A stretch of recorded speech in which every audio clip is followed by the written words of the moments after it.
ನಮಸ್ಕಾರ ಕರುನಾಡಿಗೆ, ನಾನು ನಿಮ್ಮ ಪ್ರೀತಿಯ ಚಿತ್ರ ಕಿರ್ಜಿ ನಾ ಮಾತಾಡ್ತಾ ಇದ್ದೀನಿ. Welcome welcome welcome to my YouTube channel.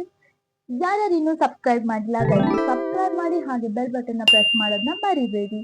ಇವತ್ತಿನಿಂದ ನನ್ನ ವ್ಲಾಗ್ಸ್ ಕಂಟಿನ್ಯೂಸ್ ಆಗಿ ಪ್ಲೇ ಆಗ್ತಾನೆ ಇರುತ್ತೆ ನನ್ನ ಚಾನಲ್ ಅಲ್ಲಿ, ಅದಕ್ಕೋಸ್ಕರ ಪ್ಲೀಸ್ ಡೂ ಸಬ್ಸ್ಕ್ರೈಬ್. ಇವತ್ತು ನಾನು ಎಲ್ಲೋ ಹೊರಟಿದ್ದೀನಿ, ಅದಕ್ಕೋಸ್ಕರ like get ready with me ಮಾಡೋಣ ಅಂತ.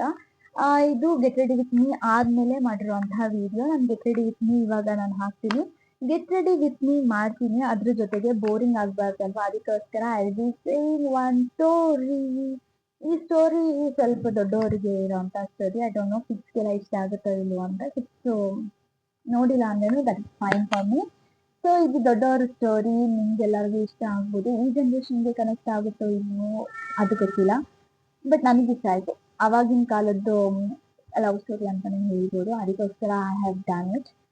ನಾನು ಗೆಟ್ ರೆಡಿ ವಿತ್ ಮೀ ಜೊತೆಗೆ ನಾನು ಸ್ಟೋರಿ ಟೆಲ್ಲಿಂಗ್ ಮಾಡ್ತೀನಿ. So please watch and come back. Cleanse ಮಾಡೋಣ ಅಂತ ಯೋಚನೆ ಮಾಡ್ತೀನಿ. So let cleanse the face. ಏನಾದರೂ ಡಸ್ಟ್ ಪಾರ್ಟಿಕಲ್ಸ್ ಏನಾದ್ರು ಇತ್ತು ಅಂತ ಅಂದರೆ I just want to clean it off. So story ಏನಂತ ಅಂದರೆ, ಒಂದು ಕಾಲೇಜ್, ಆ ಕಾಲೇಜಲ್ಲಿ ಒಂದು beautiful girl and beautiful boy ಇರ್ತಾರೆ. ಎಲ್ಲರೂ ಅವ್ರವ್ರ ವೇರ್ ಬ್ಯೂಟಿಫುಲ್, ಬಟ್ ಆ ಕಾಲೇಜಲ್ಲಿ ಒಂಥರ ಅವರೇ ಸೆಂಟರ್ ಆಫ್ ಅಟ್ರಾಕ್ಷನ್ ಥರ ಇರ್ತಾರೆ. ಸೊ ಇಬ್ಬರು ಒಂದೇ ಕ್ಲಾಸಲ್ಲಿ ಇರ್ತಾರೆ. ಫಸ್ಟ್ ಡೇ ಕಾಲೇಜ್ ಸ್ಟಾರ್ಟ್ ಆಗುತ್ತೆ. ಆವಾಗ ಅವರಿಬ್ರು ನಾರ್ಮಲ್ ಆಗಿ ಅವ್ರವ್ರ ಪಾಡಿಗೆ ಇರ್ತಾರೆ. ಆ್ಯಂಡ್ ಒಂದಿನ ಇವ್ರ ಫ್ರೆಂಡ್ಸ್ ಎಲ್ಲ ಸ್ಟಾರ್ಟ್ ಮಾಡ್ತಾರೆ, ಲೈಕ್ ಇವರಿಬ್ರು ಪೇರ್ ಆದರೆ ಚೆನ್ನಾಗಿರುತ್ತೆ ಅದು ಇದು ಅಂತ ಸ್ಟಾರ್ಟ್ ಮಾಡ್ತಾರೆ.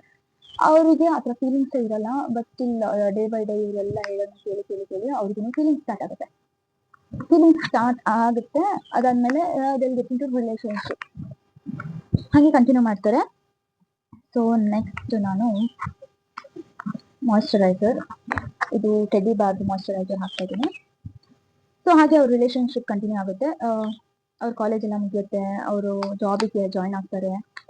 ಅದಾದ ನಂತರ ಸ್ವಲ್ಪ ದಿನ ಆದಮೇಲೆ ಅವರು ಯೋಚನೆ ಮಾಡ್ತಾರೆ, why can't be get married ಅಂತ ಯೋಚನೆ ಮಾಡ್ತಾರೆ. ಹಾಗೂ ಅವರಿಬ್ರು ರಿಲೇಶನ್ಶಿಪ್ಪಲ್ಲಿ ಇದ್ದು 5 years ಆಗಿರುತ್ತೆ. So this is the right time ಅಂತ ಮದುವೆ ಆಗೋಣ ಅಂತ ಅವ್ರ ಅಪ್ಪ ಅಮ್ಮ ಎಲ್ಲರನ್ನೂ ಕೇಳಿ, ಅವ್ರೂ ಒಪ್ಪಲ್ಲ ಸ್ಟಾರ್ಟಿಂಗ್, ಬಟ್ ಸಮ್ಹೌ ಕನ್ವಿನ್ಸ್ ಮಾಡಿ ವಿಲ್ ಗೆಟ್ ಮ್ಯಾರಿಡ್. ಸೊ ಇಬ್ಬರು ಮದುವೆ ಆಗ್ತಾರೆ. ಮದುವೆ ಆದ ನಂತರ ಆಫ್ಟರ್ 2 years ಇವನು ಕೆಲ್ಸಕ್ಕೆ ಹೋಗ್ತಾನೆ, ಅವಳು ಅಷ್ಟೇ ಕೆಲಸಕ್ಕೆ ಹೋಗ್ತಾ ಇರ್ತಾಳೆ. But she will be like conceive ಆಗಿರ್ತಾಳೆ. ಒಂದು ಪಾಯಿಂಟ್ ಆಫ್ ಟೈಮಲ್ಲಿ ಕನ್ಸೀವ್ ಆಗ್ತಾರೆ. ಅದಕ್ಕೋಸ್ಕರ ಸರಿ ಮನೇಲಿ ರೆಸ್ಟ್ ಮಾಡೋಣ ಅಂತ ಹೇಳ್ಬಿಟ್ಟು ಶಿಲ್ ಬಿ ಇನ್ ಹೋಮಲ್ಲಿ ಇವನು ಮಾತ್ರ ಕೆಲ್ಸಕ್ಕೆ ಹೋಗ್ತಾ ಇರ್ತಾನೆ. ಅದಾದ್ಮೇಲೆ ಒಂದು ದಿನ ಇವಳಿಗೆ ಫುಲ್ಲು ಸ್ಟಮಕ್ ಪೇನ್ ಬಂದ್ಬಿಡತ್ತೆ. ಆಮೇಲೆ ಅವನು ಬರ್ತಾನೆ, ಆಫೀಸಿಂದ ಬಂದು ಕರ್ಕೊಂಡು ಹೋಗ್ತಾನೆ, ಹಾಸ್ಪಿಟಲ್ ಕರ್ಕೊಂಡು ಹೋಗ್ತಾನೆ. ನೆಕ್ಸ್ಟ್ ಕಂಟಿನ್ಯೂ ಮಾಡ್ತೀನಿ.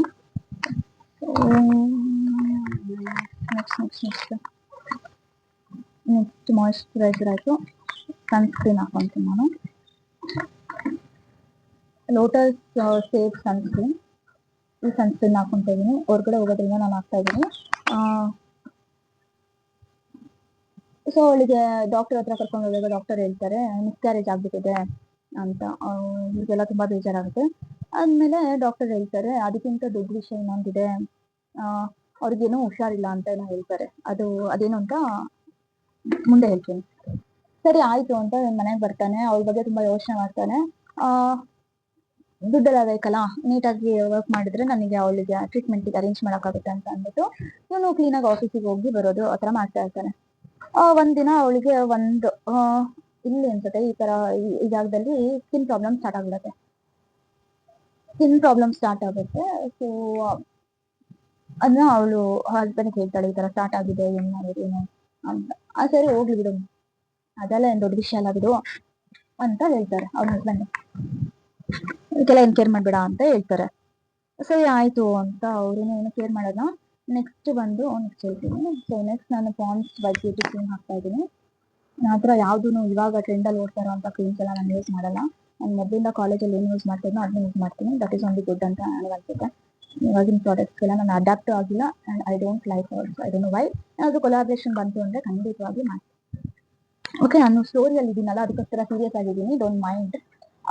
ಅದಾದಮೇಲೆ ಅವರು ಡಿಪ್ರೆಷನ್ ಮೂಡಲ್ಲಿ ಇರ್ತಾರೆ. ಅದೇ ಟೈಮ್ಗೆ ಅವ್ರಿಗೆ ಒಂದು ಕಾಲ್ ಬರುತ್ತೆ ಆಫೀಸಿಂದ, ಹಸ್ಬೆಂಡ್ ಆಫೀಸಿಂದ, ದಟ್ ನಿಮ್ಮ ಹಸ್ಬೆಂಡ್ ಅವರು ಆಕ್ಸಿಡೆಂಟಲ್ಲಿ ಹಾಸ್ಪಿಟಲ್ ಅಡ್ಮಿಟ್ ಆಗಿದ್ದಾರೆ ಅಂತ. ಸರಿ ಆಯಿತು ಅಂದರೆ ಇವರು ಹಾಸ್ಪಿಟಲ್ಗೆ ಹೋಗ್ತಾರೆ ನೋಡೋದಕ್ಕೆ ಹೋದಾಗ ಇನ್ನೊಂದು ಶಾಕಿಂಗ್ ನ್ಯೂಸ್ ಗೊತ್ತಾಗುತ್ತೆ. ಅದು ಅವ್ರ ಹಸ್ಬೆಂಡ್ಗೆ ಐಸೈಟ್ ಅಂದರೆ ಕಣ್ಣು ಕಾಣಿಸಲ್ಲ, ಆಕ್ಸಿಡೆಂಟಲ್ಲಿ ಅವರಿಗೆ ಕಣ್ಣು ಹೋಗ್ಬಿಟ್ಟಿದೆ ಅಂತ ಗೊತ್ತಾಗುತ್ತೆ. ಸರಿ ಆಯಿತು ಅಂತ ಮನೆ ಕರ್ಕೊಂಡ್ಬರ್ತಾರೆ. ಮನೆ ಕರ್ಕೊಂಡು ಬಂದಾದ್ಮೇಲೆ ಇವರಿಗೆ ರಿಯಲೈಸೇಷನ್ ಆಗುತ್ತೆ, ವೈಫ್ಗೆ ಹೇಗೋ ಅವ್ನು ಕಣ್ಣು ಕಾಣಲ್ಲ, ನಾನು ಬ್ಯೂಟಿಫುಲ್ ಆಗಿಲ್ಲ, ಸೊ ಅಲ್ಲಿಂದ ಅಲ್ಲಿಗೆ ಹಿಂಗೋ ಆಗುತ್ತೆ, ನನ್ನ ಚೆನ್ನಾಗಿ ನೋಡ್ಕೊಂಡು ಇರ್ಬೋದು, ಅವನಿಗೂ ನನ್ನ ನೋಡಬೇಕು ಅನ್ನೋ ಅವಶ್ಯಕತೆ ಬರಲ್ಲ, ಈ ಏನಂದ್ರೆ ಬ್ಯೂಟಿ ಅನ್ನೋದು ಇಲ್ಲಿ ಲೆಕ್ಕಕ್ಕೆ ಬರಲ್ಲ ಅಂತ. ನೆಕ್ಸ್ಟ್ ಏನು ಅಂತ ಹೇಳ್ತೀನಿ. ಸೊ ಸ್ಟೋವ್ ಕ್ಲೀನಾಗಿ ಯೂಸ್ ಮಾಡ್ತಾ ಇದ್ದೀನಿ ಇಲ್ಲಿ, faces Kannada stove clean. So ಲೆಕ್ಕಕ್ಕೆ ಬರಲ್ಲ ಅಂತ ಯೋಚನೆ ಮಾಡಿಬಿಟ್ಟು ಅವರು ಸೂಸೈಡ್ ಅಟೆಂಪ್ಟ್ ಮತ್ತೆ ಇನ್ನೊಂದ್ಸತಿ ಏನು ಮಾಡೋಕ್ಕಾಗಲ್ಲ, ಅವ್ರ ಪಾಡಿಗೆ ಅವ್ರು ಇರ್ತಾರೆ. ಸ್ವಲ್ಪ ದಿನ ಆದಮೇಲೆ ಇವ್ರದ್ದು ಸ್ಕಿನ್ ಪ್ರಾಬ್ಲಮ್ ತುಂಬ ಹೆವಿ ಆಗಿಬಿಟ್ಟು, ವೈಫ್ ಸ್ಕಿನ್ ಪ್ರಾಬ್ಲಮ್ ಜಾಸ್ತಿ ಆಗಿಬಿಟ್ಟು ಅವರು ಎಕ್ಸ್ಪೈರ್ ಆಗಿಬಿಡ್ತಾರೆ. ಎಕ್ಸ್ಪೈರ್ ಆದಾಗ ಆ ದಿನ ಬರ್ತಾರೆ ಅವರ ಪೇರೆಂಟ್ಸು, ಇವ್ರ ಪೇರೆಂಟ್ಸು ಎಲ್ಲರೂ ಬರ್ತಾರೆ. ಎಲ್ಲರೂ ಬಂದ್ಬಿಟ್ಟು ಫುಲ್ ಬೇಜಾರಾಗಿರ್ತಾರೆ. ಸರಿ ಎಲ್ಲ ಕಾರ್ಯ ಆಗುತ್ತೆ, 1 ವೀಕ್ ಆಗುತ್ತೆ. 1 ವೀಕ್ ಆದಮೇಲೆ ಬಾಯ್ ಪೇರೆಂಟ್ ಬಂದ್ಬಿಟ್ಟು ಕರೀತಾರೆ, ಬಾ ನೀನು ಇಲ್ಲಿ ಒಬ್ಬನೇ ಏನಕ್ಕಿದ್ಯಾ, ಹೇಗೂ ನಿನ್ನ ಕಣ್ಣು ಕಾಣಿಸಲ್ವಲ್ಲ, ಅದಕ್ಕೆ ಒಬ್ಬನೇ ಸರ್ವೈವ್ ಆಗೋ ಕಷ್ಟ ಆಗುತ್ತೆ, ಬಂದ್ಬಿಡು ಅಂತ ಹೇಳ್ತಾರೆ. ಯಾರು ಹೇಳಿದ್ರು ನನಗೆ ಕಣ್ ಕಾಣಲ್ಲ ಅಂತ? ನಾನು ಚೆನ್ನಾಗಿರ್ತೀನಿ, ನನಗೆ ಯಾವ ಆಕ್ಸಿಡೆಂಟು ಆಗಿಲ್ಲ. ಯಾವಾಗ ನನ್ನ ವೈಫು ಅವ್ರ ಬ್ಯೂಟಿನ ನೋಡಿ ನಾನು ಲವ್ ಮಾಡಿದ್ದೀನಿ, ಅಥವಾ ಮದುವೆ ಆಗ್ತೀನಿ, ಅವ್ರ ಬ್ಯೂಟಿ ಇಲ್ಲ ಅನ್ನೋದಕ್ಕೆ ನಾನು ಅವಳನ್ನ ಬಿಟ್ಟೋಗ್ತೀನಿ ಅಂತ ಫೀಲ್ ಆಗ್ತದೆ ನನಗೆ ಗೊತ್ತು. ಆವತ್ತು ನಾನು ಈ ಥರ ಒಂದು ನಿರ್ಧಾರ ತಗೊಂಡೆ. ಅದಾದ ನಾನು ನನಗೆ ಕಣ್ ಕಾಣಲ್ಲ ಅನ್ನೋದನ್ನ ನಾನು ಹೇಳಬೇಕು ಅನ್ನೋದಕ್ಕೆ ನಾನು ಬಂದಾಗ್ಬಿಟ್ಟು ನನಗೆ ಕಣ್ಣು ಕಾಣಿಸುತ್ತೆ, ನಾನು ಚೆನ್ನಾಗಿದ್ದೀನಿ ಅಂತ ಆವಾಗ ರಿವೀಲ್ ಮಾಡ್ತಾನೆ. ಸೊ ನನಗೆ ಇದರಲ್ಲಿ ಏನು ಅನಿಸ್ತಂದ್ರೆ, ಆಮೇಲೆ ಅವ್ನು ಹೇಳ್ತಾನೆ, ನಾನು ನನಗೆ ಬರಲ್ಲ, ಅವಳದು ಮೆಮರೀಸ್ ಎಲ್ಲ ನನ್ನ ಹತ್ರ ಇದೆ, ಅವಳನ್ನ ನೋಡ್ಕೊಂಡಿರೋದಾಗಿರ್ಬೋದು, ಪ್ರತಿಯೊಂದು ಲೈಕ್ ಹಸ್ಬೆಂಡ್ ಆ್ಯಂಡ್ ವೈಫ್ ಅವ್ರ ಪ್ರೀತಿ ಅದೆಲ್ಲ ಶೇರ್ ಮಾಡಿರ್ತಾರೆ, ಅದಕ್ಕೋಸ್ಕರ ನಾನು ಬರಲ್ಲ ಅಂತ ಹೇಳ್ತಾನೆ. ಆ್ಯಂಡ್ ನನಗೆ ಇದ್ರಲ್ಲಿ ಅನಿಸಿದ್ದು ಏನಂತಂದ್ರೆ, ಎಸ್ ಅಫ್ಕೋರ್ಸ್ ಏನು ಇವಾಗಿನ ಜನ್ರೇಷನಲ್ಲೆಲ್ಲ ಬ್ಯೂಟಿ ಅದೇ ಹಂಗಿರ್ಬೇಕು ಪರ್ಸನಾಲಿಟಿ ಮೇಲೆ ನೋಡಿ ಲವ್ ಮಾಡ್ತಾರೆ. ದಟ್ ಇಸ್ ನಾಟ್ ರಾಂಗ್, ಅದು ಅವ್ರ ಪರ್ಸ್ಪೆಕ್ಟಿವ್. ಬಟ್ ಈ ಥರ ಸಿಚುವೇಶನ್ ಬಂದಾಗ ಅವ್ನು ಯಾವುದಕ್ಕೂ ಅನಿಸೆ ಅಥವಾ ಅವಳನ್ನ ಬಿಟ್ಟು ಹೋಗಿಲ್ಲ, ಅದೊಂದಕ್ಕೆ ಹ್ಯಾಟ್ಸ್ ಅಂತ ಹೇಳ್ಬೇಕು. ಸೊ ಇವಾಗಿನ ಜನ್ರೇಷನ್ ನಾವೆಲ್ಲರೂ ಕೂಡ ಈ ಥರದ್ದು ಇದನ್ನ ನಾವು ಪಾಠ ಕಲಿಬೋದು ಅಂತ ನಾನು ನಿಮ್ಮ ಹತ್ರ ಅನ್ಸೋದಿಲ್ಲ. ಅದನ್ನು ಎಷ್ಟು ಜನಕ್ಕೆ ಇದು ಕನೆಕ್ಟ್ ಆಗುತ್ತೋ ಇಲ್ವೋ ಅಂತ ನಾನು ನೆಕ್ಸ್ಟ್ ಐಡಿಯಾನ ಯೂಸ್ ಮಾಡ್ತಾ ಇದ್ದೀನಿ.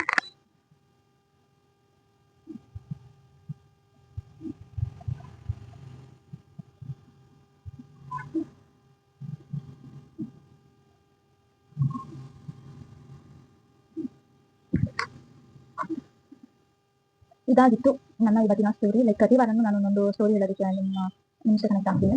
ಅದನ್ನು ಇವತ್ತು ಮೇಕಪ್ ಮಾಡ್ಕೊಂಡು ನಾನು ಎಷ್ಟು ಮತ್ತೆ ಮಾತಾಡಿದ್ದೀನಿ ಅಂತ. Hope you all like it. So ನಾನು ನಿಮಗೆ ಜ್ಯುವೆಲ್ಸ್ ಹಾಕೊಬೇಕು, ಐಲೈನರ್ ಹಾಕುವಾಗ ಸ್ವಲ್ಪ ಕಾನ್ಸಂಟ್ರೇಷನ್ ಬೇಕು, ಅದಕ್ಕೋಸ್ಕರ ನಾನು ಜಾಸ್ತಿ ಏನು ಕ್ರೀಮ್ ಯೂಸ್ ಮಾಡಿಲ್ಲ. ಅದನ್ನು ಹೇಗೆ ಬಂದಿದೆ ಮೇಕಪ್ ಸಿಕ್ ಅಂತ. ಕಾಜಲ್ ಯೂಸ್ ಮಾಡ್ತೀನಿ ನಾನು. ಕಾಜಲ್ ಬಂದು ಐಕಾನಿಕ್ ಕಾಜಲ್. ಸೊ ಈ ಸ್ಟೋರಿ ಕೇಳಿದಾಗ ನನಗೆ ಲಿಟರಲಿ ನಾನು ಇದು ಆಲ್ಮೋಸ್ಟ್ ತುಂಬ ವರ್ಷದಿಂದ ನಾನು ಸ್ಟೋರಿನ ಕೇಳಿದ್ದೀನಿ. ನನಗೆ ಇದನ್ನು ಶೇರ್ ಮಾಡಬೇಕು ಅಂತ ಯಾಕೋ ಅನಿಸ್ತಿರುತ್ತೆ. ಅದಕ್ಕೋಸ್ಕರನೇ ನಾನು ಬರೀ ಗೆಟ್ ರೆಡಿ ವಿತ್ ಮೀನೇ ಮಾಡೋಣ ಅಂತ ಇದ್ದಿದ್ದು. ಆಲ್ ಸಡನ್ ನನಗೆ ಥಾಟ್ ಬಂತು, ಯಾಕೆ ಒಂದು ಸ್ಟೋರಿ ಇಟ್ಕೊಂಡು ಗೆಟ್ ರೆಡಿ ವಿತ್ ಮೀ ಮಾಡಬಾರ್ದು ಡಿಫ್ರೆಂಟ್ ಆಗಿ ಅಂತ ಐ ಸ್ಟಾರ್ಟೆಡ್. ನನ್ನ ಸ್ಟೋರಿ ಇಷ್ಟ ಆದಲ್ಲಿ ಸಬ್ಸ್ಕ್ರೈಬ್ ಮಾಡಿ. ಬಿಂದಿ ಅಂದರೆ ತುಂಬ ಇಷ್ಟ, ಅದಕ್ಕೋಸ್ಕರ ನಾನು giving black our bindi.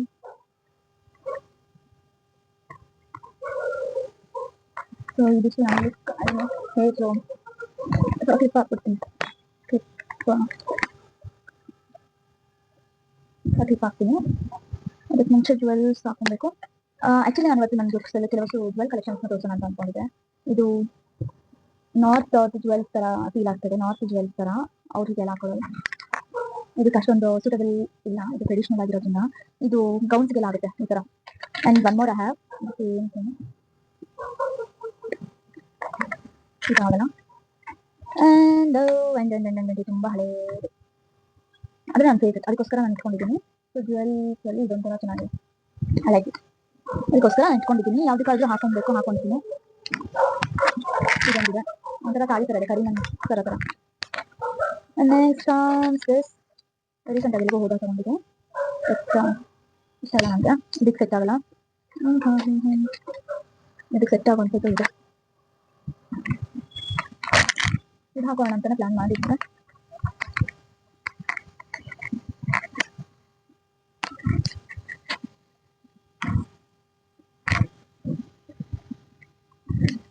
ಹಾಕೊಬೇಕು. Earrings ಇದೆ, ಜುಮ್ಕಾ. ನಂಗೆ ಇದನ್ನು ಕಂಡ್ರೆ ತುಂಬಾ ಇಷ್ಟ. ಇದಕ್ಕೆ ಸೂಟಬಲ್, ಸೊ ಇಯರಿಂಗ್ ಹಾಕೋಣ ಅಂತ. ಇದನ್ನ ಹೀಗೆ ಹಾಕೋಕ್ಕಾಗಲ್ಲ. From back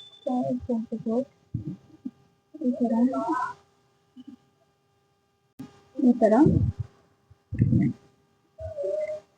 ನಂಗಿಷ್ಟ.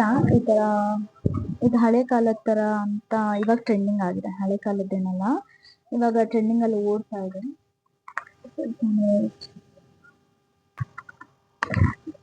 ಹೇರ್ ಸ್ಟೈಲ್ ಮಾಡಬೇಕು, ಬ್ಯಾಂಗಲ್ ಹಾಕೊಂತೀನಿ.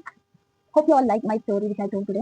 ಇನ್ನಷ್ಟು ಈ ಥರನೇ ನಾನು ಸ್ಟೋರಿ ಟೆಲ್ಲಿಂಗ್ ಆಗಿರ್ಬೋದು, ಎಂಟರ್ಟೈನ್ಮೆಂಟ್ ವೀಡಿಯೋಸ್ ಆಗಿರ್ಬೋದು. ನಾನು already entertainment video Malayali versus ಕನ್ನಡಕ್ಕೆ ಹಾಕಿದ್ದೀನಿ. Hope you all like it. ನೀವು ಯಾರು ನೋಡಿಲ್ಲ ದಯವಿಟ್ಟು ನೋಡಿ. ಹೀಗೆ ಡಿಫ್ರೆಂಟ್ ಆಗುವಂಥದ್ದು ಎಂಟರ್ಟೈನಿಂಗ್ ಆಗುವಂಥ ವೀಡಿಯೋಸ್ ನಾನು ಅಪ್ಲೋಡ್ ಮಾಡ್ತೀನಿ. ನನಗೂ ನಾನು ಎಂಟರ್ಟೈನ್ ಆಗಿ ಇಟ್ಕೊಳ್ಳೋಕೆ ತುಂಬ ಇಷ್ಟ. ಅದಕ್ಕೋಸ್ಕರ until I come back in another vlog, stay tuned. Love you all. Ta-ta.